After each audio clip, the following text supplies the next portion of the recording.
नमस्कार, जनता टीवी देख रहे हैं आप। आपके साथ मैं हूं अंजलि भंडार। आ रही है उत्तराखंड दौरे पर आएंगे राहुल गांधी। इस वक्त की बड़ी खबर, उत्तराखंड दौरा, राहुल गांधी उत्तराखंड दौरे पर आएंगे। राहुल गांधी को लेकर बड़ी बैठक। जी हां, राहुल गांधी को लेकर बड़ी बैठक कांग्रेस कार्यालय में बैठक होने जा रही है और कई अहम मुद्दों पर भी चर्चा होगी। इस वक्त की बड़ी खबर, राहुल गांधी का उत्तराखंड दौरा, ये इस वक्त की बड़ी खबर आपको बता रहे हैं। राहुल गांधी को लेकर बड़ी बैठक, ये बड़ी जानकारी आपको बता रहे हैं। कांग्रेस कार्यालय में ये बैठक करेगी तो कई अहम मुद्दों पर चर्चा की जाएगी। कांग्रेस कार्यालय में बैठक होगी, कई अहम मुद्दे। उत्तराखंड दौरा राहुल गांधी का बेहद महत्वपूर्ण रहने वाला है। राहुल गांधी के दौरे को लेकर ये बड़ी बैठक जो है वो कांग्रेस कार्यालय में होने जा रही है। इस वक्त की बड़ी और अहम जानकारी आपको बता रहे हैं। तो कई अहम मुद्दों पर चर्चा जो है वो होगी।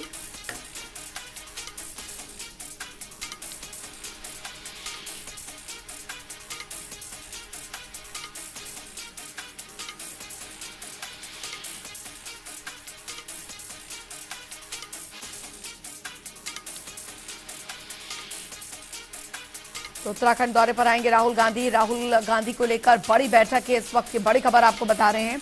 कांग्रेस कार्यालय में करेंगे बड़ी बैठक, ये इस वक्त की बड़ी खबर आपको बता रहे हैं। कई अहम मुद्दों पर चर्चा होगी। उत्तराखंड दौरा राहुल गांधी का, बता दें आपको, ये इस वक्त की बड़ी खबर राहुल गांधी को लेकर, राहुल गांधी के इस दौरे को लेकर बड़ी बैठक कांग्रेस कार्यालय में, ये इस वक्त की बड़ी खबर, बड़ी जानकारी आपको बता रहे हैं। तो कई अहम मुद्दे जिन पर चर्चा होगी। नवीन शुक्ला संवाददाता हमारे साथ जुड़ गए हैं ज्यादा जानकारी के साथ। नवीन, राहुल गांधी के दौरे को लेकर, उत्तराखंड दौरे को लेकर फिलहाल तैयारियां शुरू हो गई हैं।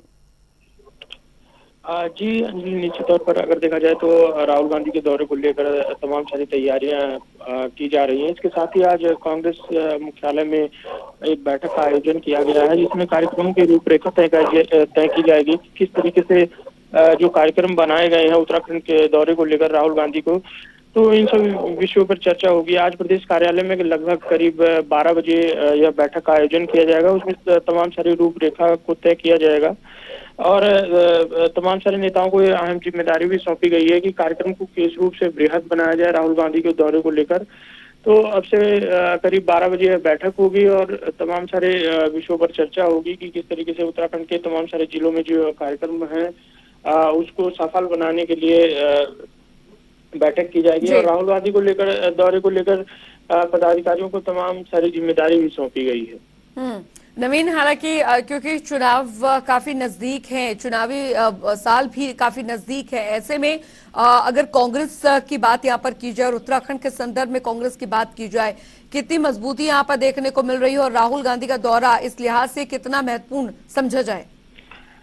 जी निश्चित तौर पर अंजलि, अगर देखा जाए तो उत्तराखंड में लोकसभा चुनाव जो है होने वाले हैं, तो कहीं ना कहीं इसको लेकर भी कांग्रेस अपनी तैयारियों में लगी हुई है। और इस दौरे को भी इसी तरीके से देखा जा रहा है कि राहुल गांधी आ रहे हैं तो कहीं ना कहीं एक तरीके से लोकसभा चुनाव को तमाम सारे जो वो जिम्मेदारियां हैं उसको देखने का काम किया जा रहा है। सबसे बड़ी बात यह है कि जो लोकसभा चुनाव है उसको किस तरीके से अपने हिस्से में काबिज किया जाए, अपने हिस्से में लाया जाए, इसको लेकर ये दौरा भी हो रहा है और कांग्रेस की तैयारी भी लगातार चल रही है। कहीं ना कहीं एक बड़ी बात जरूर होती है कि यह बड़े नेताओं का उत्तराखंड दौरा लोकसभा चुनाव से भी जोड़कर देखा जा रहा है। हालांकि अगर बात की जाए तो कहीं ना कहीं जो लोकसभा चुनाव है या फिर आम चुनाव है, तो कांग्रेस अपने पक्ष में वोटरों को करने के लिए तमाम सारे प्रयास कर रही है। इसी को लेकर अब राहुल गांधी का दौरा भी किया जा रहा है, तो कहीं ना कहीं एक बड़ी बात जरूर है और काफी महत्वपूर्ण भी यह दौरा माना जा रहा है कांग्रेस के लिए। तमाम सारे विषयों पर चर्चा होने की भी संभावना है, चाहे उत्तराखंड के ज्वलंत मुद्दे हों या फिर लोकसभा चुनाव हो। तो इसको लेकर तमाम तैयारियां भी की गई हैं और अब जब राहुल गांधी का दौरा इस समय उत्तराखंड में हो रहा है तो कहीं ना कहीं यह दौरा भी कांग्रेस के लिए काफी महत्वपूर्ण है। चलिए, बहुत बहुत शुक्रिया नवीन इस तमाम जानकारी के लिए। तो उत्तराखंड दौरे पर आएंगे राहुल गांधी। राहुल गांधी को लेकर बड़ी बैठक होने जा रही है। बड़ी खबर आपको बता दें, कांग्रेस कार्यालय में बड़ी बैठक करेंगे और कई अहम मुद्दों पर चर्चा करेंगे।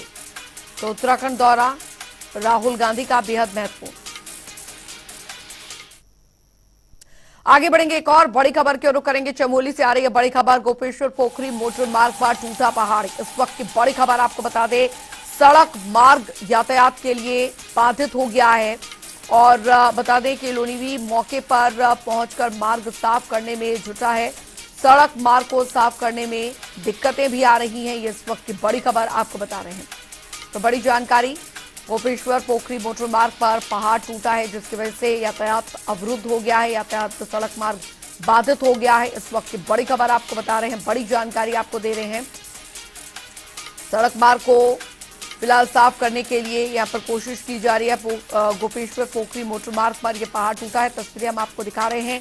आप देख सकते हैं किस तरीके से पूरा का पूरा जो पहाड़ है वो यहां पर दरक गया। कोई जानमाल का नुकसान नहीं हुआ है। लोनीवी मार्ग साफ करने में जुटा हुआ है। सड़क मार्ग को साफ करने में दिक्कतें आ रही हैं, लेकिन ये वीडियो हम आपको दिखा रहे हैं जिसमें आप देख सकते हैं किस तरीके से पूरा जो पहाड़ का एक हिस्सा है वो सड़क मार्ग पर आ गिरा है।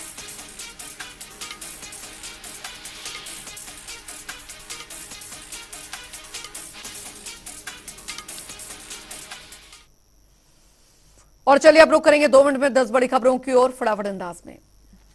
रामनगर में नाले में पलटी बस, सवासोट से रामनगर आ रही थी बस। जानमाल के नुकसान की नहीं कोई सूचना। ताजपुर में शिक्षक ने स्कूल की बच्चियों के साथ अश्लील हरकत करने को किया प्रयास। ग्रामीणों ने शिक्षक की जमकर की धुनाई। सूचना पर पहुंची पुलिस ने शिक्षक को लिया हिरासत में। देहरादून में भोपाल पानी में दरअसल अतिवृष्टि से दरअसल जलभराव अत्यधिक, साथ ही साथ वर्षा में दो मकान अत्यधिक पानी में भरे। हरिद्वार में विज्ञान आबाद और साथ ही माप विभाग के कर्मचारियों का शराब पीते वीडियो वायरल।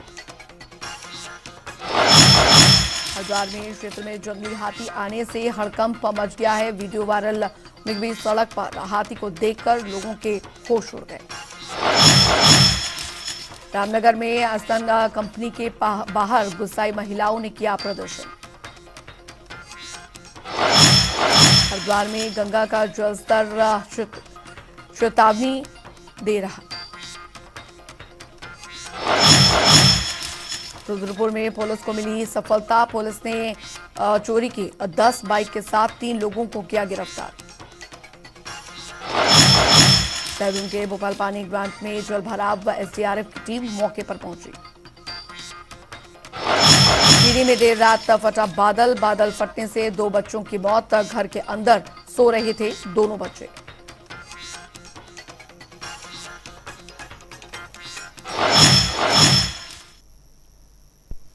चलिए रुक करेंगे खबरों की ओर। तो प्रधानमंत्री मोदी ने दरअसल के नेतृत्व में 14 अगस्त को होने वाले महाजन विभीषिका दिवस के कार्यक्रमों को प्रदेश में क्रियान्वयन करने के लिए 3 सदस्यीय प्रदेश समिति का गठन किया गया है। प्रदेश मीडिया प्रभारी मनवीर सिंह चौहान ने जानकारी देते हुए बताया है कि प्रदेश अध्यक्ष महेंद्र भट्ट के निर्देशों पर इनका गठन किया गया है। और मनवीर सिंह चौहान ने आगे कहा है कि प्रधानमंत्री नरेंद्र मोदी ने उन सभी लोगों को श्रद्धांजलि देते हुए उन सभी लोगों को याद किया है जिन्होंने विभाजन के दौरान अपनी जान गंवाई थी।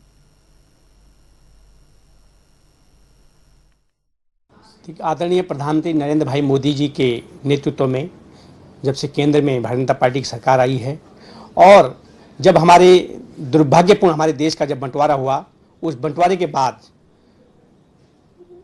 बंटवारे की दंश जिन लोगों ने झेला, जो हजारों लाखों लोग उस बंटवारे के दौरान मारे गए, उनको श्रद्धांजलि देने के लिए भारतीय जनता पार्टी पूरे देश भर में विभाजन विभीषिका स्मृति दिवस के रूप में इसको व्यापक रूप से मनाने जा रही है। इसके तहत हमारे प्रदेश में 3 सदस्यीय एक टीम बनाई गई है अपने प्रदेश महामंत्री राजेंद्र बिष्ट के नेतृत्व में, संयोजकत्व में, और इसी प्रकार से जिले और मंडल स्तर पर भी 3 सदस्य समिति का गठन किया जाएगा। आजादी की एक लंबी लड़ाई लड़ी स्वतंत्रता संग्राम सेनानियों, देश के लोगों ने, और जिन लोगों ने आजादी की लड़ाई लड़ी वो उस दौर के दर्द को जानते हैं कि अंग्रेजों ने किस तरीके से हम लोगों पर अत्याचार किए और अंग्रेज जाते जाते देश को विभाजन का दर्द दे गए। हम उसको नहीं भूल सकते हैं। लेकिन आजादी बड़ी कुर्बानियों के बाद, बड़े आंदोलनों के बाद, बड़े संघर्ष के बाद मिली है। उस आजादी को बनाए रखना हम सबका कर्तव्य है और उस लक्ष्य की प्राप्ति देश की प्रगति से ही संभव है, और देश की प्रगति तभी संभव है जब हम आपसी एकता के साथ, बंधुत्व के साथ मिलजुल करके देश को आगे बढ़ाएं। सभी लोग इसमें निश्चित तौर पर अपना अलग अलग दृष्टिकोण से योगदान दे रहे हैं। उधर उत्तराखंड के बीच घोटाले से संबंधित एक जरूरी फाइल गायब हो गई है, जिससे कि शासन में हड़कंप मचा हुआ है। ऐसे में कांग्रेस भाजपा सरकार को घेरने में कोई कोर कसर नहीं छोड़ रही है। फाइल गायब होने पर पूर्व मुख्यमंत्री हरीश रावत ने चिंता जताई है। साथ ही उन्होंने कहा कि फाइल का खो जाना एक बहुत बड़ी लापरवाही है। उन्होंने कहा कि फाइल का मतलब सरकार होता है और फाइल का खो जाना मतलब सरकार का खो जाना है। उन्होंने भाजपा पर निशाना साधते हुए कहा कि वर्तमान सरकार के शासनकाल में फाइलों का गुम होना निरंतर जारी है और इनके राज में ही ये सब होता है। ये बहुत चिंता का विषय है। ये तो फाइल मतलब सरकार, एक फाइल गायब होने का मतलब सरकार गायब हो गई। तो ये इनके राज में क्या हो रहा है। और भाजपा के लोग जो हैं, कहीं लैंड रिकॉर्ड गायब हो जा रहा है, कहीं फाइल गायब हो जा रही है, कहीं कुछ गायब हो जा रहा है।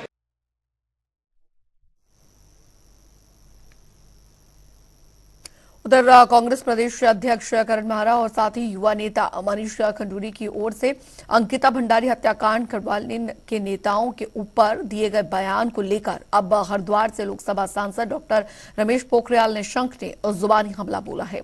डॉक्टर निशंक ने कहा है कि कांग्रेस के नेताओं को कम से कम अपने भाषण में संयम बरतना चाहिए और इस तरीके के बोल नहीं बोलने चाहिए। डॉक्टर निशंक ने कहा है कि इसका खामियाजा कांग्रेस को आने वाले चुनाव में उठाना पड़ेगा और अब अगर वे जनता के बीच जाएंगे तो फिर गढ़वाल की जनता उनसे जरूर पूछेगी कि कांग्रेस के मन में गढ़वाल के नेताओं को लेकर क्यों ये नफरत भरी है।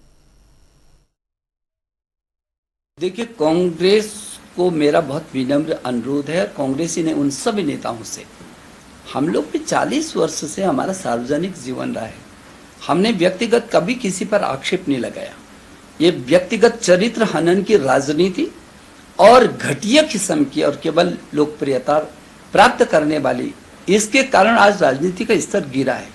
जब चाहे कुछ भी बोल दो और उसके बाद पलट जाओ, जब चाहे तब जो है कसम खा दो और उसके बाद जो है बोल दो कि ये तो ऐसा थोड़ी चलता है। राजनीति में विश्वसनीयता होनी चाहिए। चलिए बात करेंगे देवभूमि में त्राहिमाम, क्योंकि उत्तराखंड में बारिश का कहर लगातार देखने को मिल रहा है। मौसम के मार ने यहां के लोगों के जीवन पर असर डाला है। कई स्थानों पर बारिश के कारण हादसों की खबरें भी सामने आई हैं। बता दें आपको कि रुद्रप्रयाग के गौरीकुंड में भीषण हादसा हुआ है। लैंडस्लाइड की चपेट में अब तक 20 लोगों के आने की सूचना है। हादसे के बाद बचाव और राहत कार्य जारी है। वहीं गौरीकुंड हादसे के बाद सचिव आपदा प्रबंधन ने निर्देश जारी किए हैं कि चारधाम यात्रा मार्ग और संवेदनशील क्षेत्रों का सर्वे किया जाएगा। जितने भी लोग बाहर से आकर रह रहे हैं उन सभी लोगों का सत्यापन किया जाए।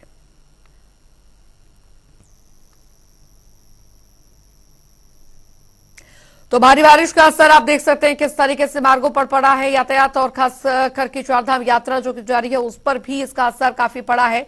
हालांकि आप देख सकते हैं कि किस तरीके से लोगों को सुरक्षित बाहर निकाला जा रहा है, लेकिन मौसम बेहद खराब बना हुआ है। चारधाम और संवेदनशील क्षेत्रों का सर्वे जो है वो किया गया है। बता दें आपको गौरीकुंड हादसे में अब तक 20 लोग लापता हैं। सचिव आपदा प्रबंधन ने निर्देश जारी किए हैं कि लोगों को सुरक्षित जो है वो बाहर निकाला जाए। तो गौरीकुंड हादसे में अभी तक 20 लोग लापता बताए जा रहे हैं। 14 नेपाली मूल के 4 रुद्रप्रयाग निवासी लापता बताए जा रहे हैं। सचिव आपदा प्रबंधन ने निर्देश फिलहाल जारी कर दिए हैं और सोनप्रयाग से गौरीकुंड तक आपको बता दें 150 दुकानदारों को अतिक्रमण हटाने के निर्देश यहां पर दे दिए गए हैं। चारधाम मार्ग और संवेदनशील क्षेत्रों का जो सर्वे है वो भी किया जा रहा है। भारी बारिश के कारण उत्तराखंड के देहरादून के भोपाल पानी ग्रांट में दरअसल गंभीर जलभराव हो गया है और वहीं एसडीआरएफ की टीम ने प्रभावित इलाकों में भी बचाव और राहत अभियान चलाया है। आईएमडी के अनुसार जिले में भारी बारिश की उम्मीद की जा रही है। बता दें कि दरअसल 8 अगस्त तक एक या फिर दो दौर की बारिश है या गरज के साथ छींटे पड़ने की संभावना है।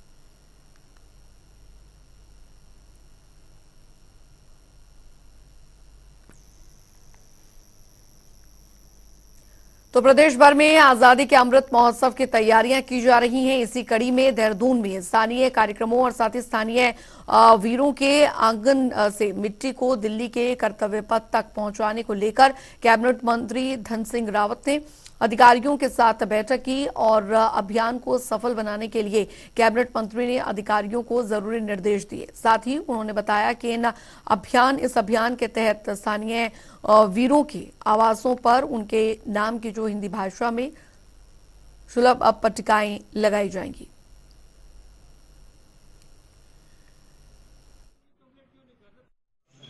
आजादी का जो अमृत महोत्सव का कार्यक्रम पूरे देश में मनाया जा रहा है और इस कार्यक्रम के तहत भारत सरकार और राज्य सरकार ने एक बड़ा अभिनव कार्यक्रम पूरे राज्य के लिए और पूरे देश के लिए माननीय प्रधानमंत्री ने दिया है, जिसका नाम मेरी माटी मेरा देश अभियान है।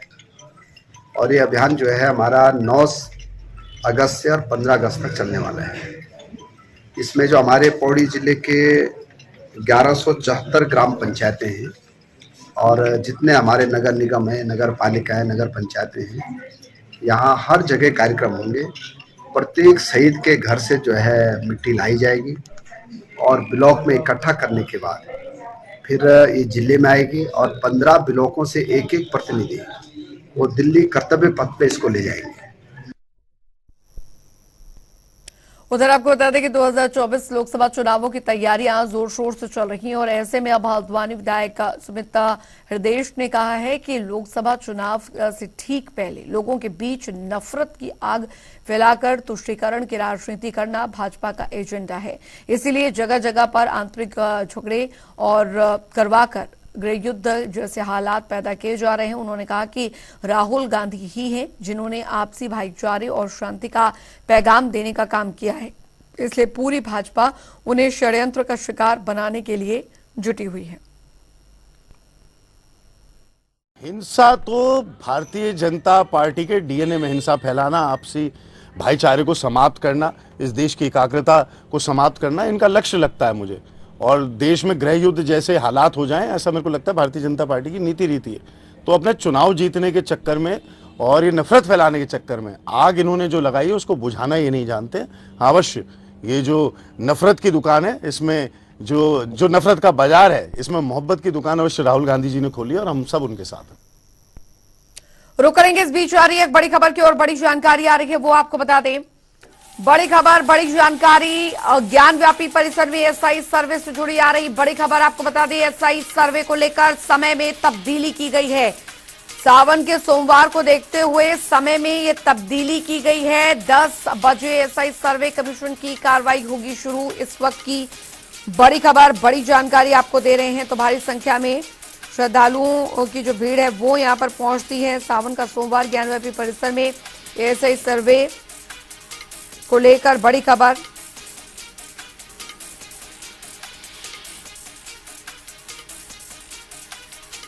तो इस वक्त की ये बड़ी और अहम जानकारी आपको दे रहे हैं।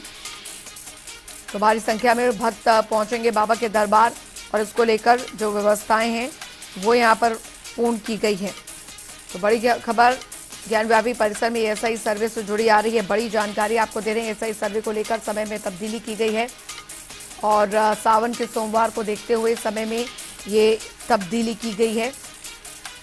10 बजे एसआई सर्वे कमीशन की कार्रवाई शुरू होगी। भारी संख्या में भक्त पहुंचेंगे बाबा के दरबार। तो श्रद्धालुओं की भीड़ को देखते हुए ये फैसला लिया गया है कि अब सर्वे 9 की जगह 10 बजे शुरू होगा। ज्ञान व्यापी परिसर में एसआई का सर्वे, एसआई सर्वे को लेकर समय में तब्दीली की गई है। सावन के सोमवार को देखते हुए समय में बदलाव, 10 बजे एसआई सर्वे कमीशन की कार्रवाई शुरू होगी। तो भारी संख्या में भक्त पहुंचेंगे बाबा के दरबार। श्रद्धालुओं की भीड़ को देखते हुए ये फैसला लिया गया। बड़ी खबर, ज्ञान व्यापी परिसर में एएसआई सर्वे से जुड़ी आ रही महत्वपूर्ण जानकारी। एएसआई सर्वे को लेकर समय में ये बड़ी तब्दीली की गई है। देखिए, आज 5वां दिन है। अब चूंकि एएसआई अपने काम को बड़े सिस्टम से, बड़े सुचारू रूप से, वैज्ञानिक तरीके से पूरी यूनिट, पूरी टीम उनकी कार्रवाई कर रही है। तमाम मेजरमेंट कर रहे हैं, तमाम जो है सारे क्षेत्रों के तहखाने से लेकर गुंबद तक वो मेजरमेंट कर रहे हैं। इसमें समय लगेगा। आज भी गुंबद पे इनका काम होगा। वेस्टर्न वॉल पे कर ही रहे हैं। वहाँ जो तमाम जो मलबे हैं उनके पीछे इनकी टीम काम कर रही है। तहखाने की साफ सफाई हो, इसकी भी व्यवस्था किया जा रहा है, क्योंकि मलबे भरे पड़े हैं तहखाने में, व्यास जी के तहखाने में। तो हमें लगता है कि ये सारी चीज़ें होंगी और इसी को आज जो है ये आगे बढ़ाएंगे। ये मेजरमेंट कर रहे हैं, मैपिंग कर रहे हैं, वैज्ञानिक तरीके से एनालिसिस कर रहे हैं, स्टडी करेंगे। स्टडी करने के बाद जो भी एनालिसिस के बाद जो रिजल्ट आएगा वो कोर्ट में रिपोर्ट अपनी सबमिट करेंगे। ये अपने हिसाब से वैज्ञानिक तरीके से, सिस्टमेटिक से, तो आज भी वही करेंगे, उसी काम को आगे बढ़ाएंगे। देखिए, आज भी सर्वे हमारे समस्या निम्न इंतजाम में, आज जैसे कल अफवाह था कि सहयोग नहीं करेंगे, सहयोग किए, आज भी सहयोग करेंगे। टीम भी आएगी। थोड़ी सी आज विलम्ब से आ सकते हैं टीम, क्योंकि सोमवार है, भीड़ है और प्रशासनिक व्यवस्था और भीड़ को देखते हुए चूंकि जो टीम है उनकी संख्या 40 के लगभग है और वाहन से आते हैं, वाहनों की संख्या उसी अनुसार बढ़ती है 12 की संख्या में, तो थोड़ा सा लेट से शुरू होगा, लेकिन सर्वे होगा और बिना बाधा के सर्वे चल रहा है, आज भी चलेगा। चलिए, इसी के साथ इस बुलेटिन में अभी के लिए फिलहाल लेते हैं। वक्त एक छोटे से ब्रेक का। ब्रेक के उस पार भी खबरों का सिलसिला लगातार जारी है।